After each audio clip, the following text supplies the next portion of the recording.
Hi, Black Cat Recapped here. Today I am going to explain a comedy movie named Virgin Territory. The movie starts with a man painting in a church. He tells us he's been painting for a long time but hasn't earned any money. So, he goes to the church leader to ask for money. But when he gets there, he finds out the leader has died from an illness. He feels really disappointed because he won't get the money now. Then he sees the leader's clothes and decides to wear them. He thinks he'll become respected and wealthy like the leader. Meanwhile, there's a guy named Lorenzo trying to run away from someone named Gerbino. He manages to escape, but Gerbino tells his friend to catch Lorenzo at any cost. Lorenzo's friends give him a horse and advise him to leave the city, which he does. Later, we see a girl named Pampinia crying because her parents died from the plague. Gerbino comes and talks with Pampinia, showing kindness and asking what she plans to do next. Pampinia tells him that the King of Russia will be visiting soon, and she intends to marry him. Gerbino reminds Pampinia that her father owed him a lot of money and suggests that if she wants to keep her family's house, she should marry him instead. Meanwhile, Lorenzo is running away from Gerbino's men.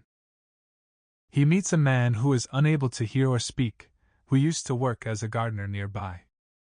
The man advises Lorenzo to pretend to be deaf and dumb to escape Gerbino's men. Lorenzo climbs a tree to hide from them, but he falls and faints. Nuns find him and take him to the church, where they realize he's mute and deaf. Later, while Lorenzo is bathing, two nuns join him, indicating they wanted a deaf and dumb gardener so he couldn't report anything they did. Meanwhile, Pampinia is in church with her friends and their boyfriends, telling them about her plan to marry the King of Russia and inviting them to her second home in the city.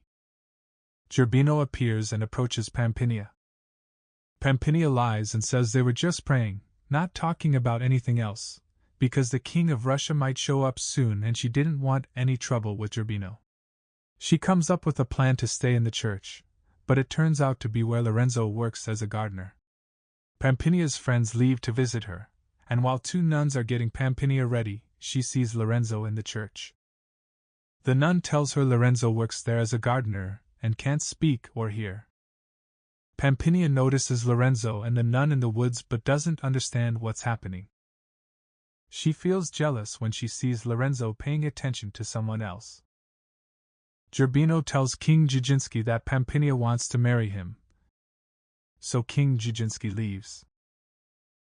But then someone tells him Pampinia is actually waiting for him in another house, so he goes there with his friends. Meanwhile, two nuns bring Lorenzo food in his room, knowing what the other nuns did to him before and wanting to do the same. And Lorenzo agrees. The next day, Pampinia walks with two nuns carrying hot water for Lorenzo and tells them it's wrong what they're doing to him. The nun says it's not wrong and accuses Pampinia of being jealous, which upsets Pampinia and she pours hot water. From the way Pampinia pays special attention to Lorenzo, it's clear she has feelings for him. Meanwhile, as Dziudziński gets ready to meet Pampinia, Gerbino and his guards attack him. Dziudziński's friends are killed in the attack, but he manages to escape. Pampinia's feelings for Lorenzo keep growing. One day, she overhears Lorenzo singing a song, and she realizes she's not deaf but mute. She decides to feed Lorenzo herself, covering his face so he doesn't know it's her. Then she blindfolds him, kisses him, and leaves, which makes Lorenzo very happy. After a few days, it's time for Pampinia to leave, but before she goes, she tells the head nun that Lorenzo isn't actually mute or deaf and was just pretending.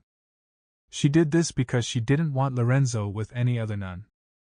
The head nun fires Lorenzo because of this revelation.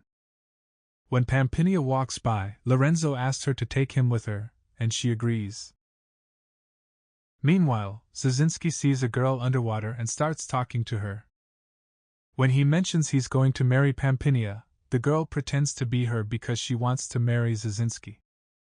Dziudziński believes her, and they both like each other. Lorenzo and Pampinia arrive at Pampinia's house.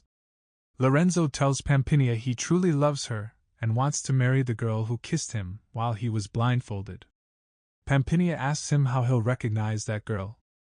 Even without seeing her face, Lorenzo vows to find and marry the girl who kissed him, no matter what it takes. So Pampinia warns him that if he kisses someone else, he'll forget about her. She suggests he kiss her to see if he's unsure. As Lorenzo grows closer to Pampinia, Gerbino shows up with his guards, and Lorenzo talks about fighting him. When the fight begins, Lorenzo can't match Gerbino, but Pampinia intervenes before Gerbino can harm him, saying she won't marry Gerbino if anything happens to Lorenzo. Gerbino backs down, but Lorenzo suspects Gerbino might try to harm him later. Pampinia suggests they marry immediately and tells Gerbino he must leave Lorenzo after they're married. Gerbino agrees and sends 2 guards to fetch his fake father, who was part of their earlier plan. When the fake father arrives, Pampinia gives him money to delay the wedding. Meanwhile, 2 guards take Lorenzo into the woods, planning to kill him, but Lorenzo fights back and kills them when he sees Tjinsky nearby. Heading toward Pampinia's house, he decides to follow the same path. Meanwhile, Pampinia and Gerbino are supposed to marry, but the father delays the wedding at Pampinia's request. Gerbino gets angry and threatens the father with his sword to hurry up the wedding. The wedding starts, but when Tjinsky arrives, Gerbino flees upon seeing Tjinsky's gun. Lorenzo and Tjinsky show up together and defeat all of Gerbino's guards. Tjinsky then faces Gerbino alone, and when Gerbino can't fight back, his sword falls. Lorenzo asks to fight Gerbino next, as Tjinsky suggested that if Lorenzo can't defeat him, Tjinsky will. They fight near a well, and Gerbino falls in and dies. Afterward, Pampinia arrives and tells Tjinsky she won't marry him because she loves Lorenzo. When Tjinsky sees Pampinia's face, he realizes she's not the same girl he met at the lake. He still wants to marry her, but then Melissa, Pampinia's friend, appears. Tjinsky is happy to see Melissa because he loves her. Pampinia goes to look for Lorenzo, who was about to leave. She tells him that she loves him and asks him to marry her. But he says he wants to marry the girl who kissed him while he was blindfolded. Pampinia asks Lorenzo to kiss her, and when he does, he realizes she's the one who kissed him that day, so he agrees to marry her.